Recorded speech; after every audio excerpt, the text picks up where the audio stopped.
ඔය අපේ ගම්මාන ට්‍රැක්ටරයක් එනවා. මේ අර මං කලින් වීඩියෝ එකක් කරා. ඒක මේ එකක් දානවා මේකත් එක්ක. ඒක මං දාන්න නැහැ කියලා හිතලා දැන් වීඩියෝ කරේ. එනකොට ඒක දාන්න වෙනවා මේ මොකද අපේ සුරතලා කවුද අපේ සුදු බෝලේ. එයාගේ හුර්තල් ක්‍රියාවන් කීපයක් තියෙන නිසා ඔබට බලන්න MBSK Vision YouTube මගේ channel එකට අප්ලෝඩ් කරනවා. ඉතින් ඕල් පුළුවන් බලලා ඉතින් අපිව subscribe කරන්න, share කරන්න, comment කරන්න.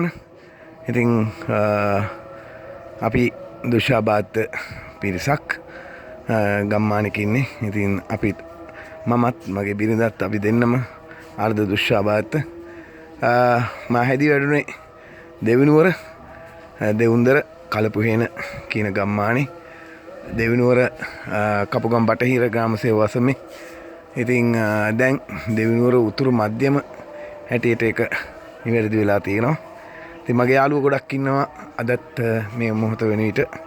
අපේ යාළුවෝ අතර හිටපු අය තමයි අපි ආදරයට කියන ගැඩි මල්ලි, ගැඩි අයියා, නිශාන්ත, ඒ වගේම හොන්ඩා, ඉන්නි මල්ලි, හින්නි අයියා, ඒ වගේම තවත් හින්නි අයියා කෙනෙක් ඉන්නවා චන්ද්‍රසේන. ඒ වගේම දැන් පුඤ්ඤදාස අයියා ජීවිතුන් අතර නැහැ.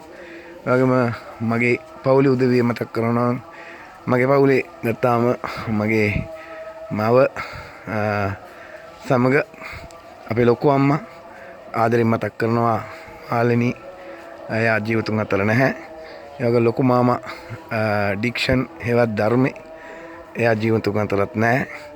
ඒ වගේම චූටි මාමා පත්මසිරි එයා පිටකොටුව බෝම්බ ප්‍රහාරයෙන් මිය ගියා. ඒ වගේම ඥානතිලක මහතු මාමා, ඒ වගේම මද්දු මාමා ජයන්ත ඔහුත් මිය ගියා. අපේ පවුලේ ලයනල් පුංචි මාමා එයාත් මිය ගියා. එයා ගම්පහ ඔරුතොට පාර රේල් ස්ටේෂන් එක ඒ පැත්තේ එහෙ තමයි වසන්ති නැන්දා තමයි විවාහ කරගත්තේ. ඉතින් එයාලා ගෙදර ගම්මානේ එහෙ ජීවත් වුණේ. මමත් කාලයක් එහෙ හිටියා. සති දෙකක විතර කාලයක්. එතකොට මගේ යාළුවෝ ශ්‍රියානි අක්කා, ශ්‍රියා අක්කා, දයනි අක්කා, කුමුදු අක්කා, රංජ අක්කා ජීවිතුන් අතර නැහැ. ඒ වගේම ලීලාවති අක්කා, රේණුකා අපේ සමායසේ රේණුකා, ඒ වගේම නිලන්ති, අපේ ගෑන්සිය ඔය මම මේ සඳහන් කරන්නේ ලලිත්, ආනන්ද, සරත්, අපි චුට්ටා පොඩි කියලා තමයි ඒගොල්ලන්ට කියන්නේ. බන්දුසිරි අයියා ජීවිතුන් අතර නැහැ. ලිලි අක්කා ජීවිතුන් අතර නැහැ. බබුනෝනේ ආච්චි තමයි දයනි අක්කගේ අම්මා. එයාගේ දයනි අක්කගේ අයියා කෙනෙක් ඉන්නවා මොනරාගල.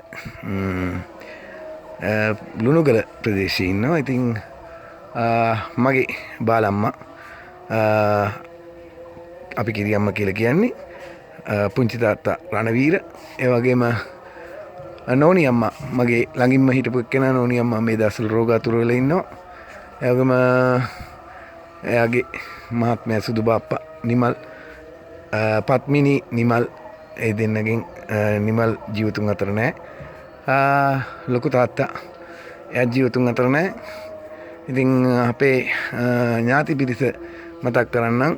අපේ මද්දු මාමාගේ දරුවෝ දෙන්නෙක් ජීවිතුන් අතර නැහැ. ඒ සුදු සහ පුංචි, එහෙම නැත්නම් අරුණ සහ ගාවි දෙන්නම ජීවිතුන් අතර නැහැ. ඒ වගේම බාලම්මගේ දරුවෝ සියල්ලම මාත් එක්ක හැදුනේ. ඒගොල්ලෝ මට වැඩි ගොඩාක් වයසින් අඩු අය. ඉතින් ඒ බන්ටි, කුමාර සහ සුදු, සචිනි ඒගොල්ලෝ බාලම්මයි දරුවෝ. ඒ වගේම අපේ පුංචි අම්මගේ දරුවෝ ගත්තාම නිහල් රුවන් කියන්නේ ලොකු පුතා, පොඩි ප්‍රසන්න, ඒ වගේ දෙවනි ඊළඟ පුතා මහේෂ් චූටි කියලා කියන්නේ. ඊට පස්සේ සුද්දි ජීවන්ති ලොකු දුව, ඒ වගේම වසන්ති දෙවෙනි දුව බට්ටි කියලා අපි යට කියන්නේ. ඒගොල්ලෝ දැන් වහ වෙලා ලොකු ළමයි. ඒක මේ සුද්ධ විවාහ වුණේ ගාවි එක්ක. ගාවි ජීවිතුන් අතර නැහැ. පුංචි කියන කෙනා. ඒ වගේම සඳහන් කරන්න ඕනේ අනිත් අය ගත්තාම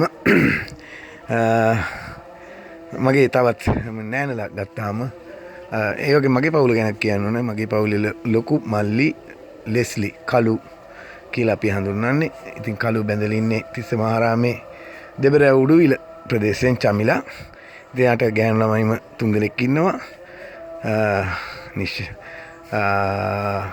චමිලා නිෂාදි තමයි නම. ඉතින් ගෑනු ළමයි 3 දෙනා ඇවිල්ලා අපි සංක සුදු නෝනා සහ සුදු බණ්ඩි කියලා නම් කරලා තියෙන්නේ. ඉතින් ඒ 3 දෙනා ඒ වගේම මගේ දෙවෙනියට ඉන්න නංගි නිරෝෂා. එයාටත් ළමයින් 2 දෙනෙක් ඉන්නවා. අවිස්ක සහ ශෙහාර ඒ දෙන්න ඉන්නවා.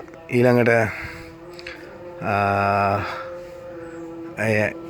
අපේ පුංචි අම්මගේ පුතෙක්ම තමයි විවාහ කරගෙන ඉන්නේ නංගි. ඒ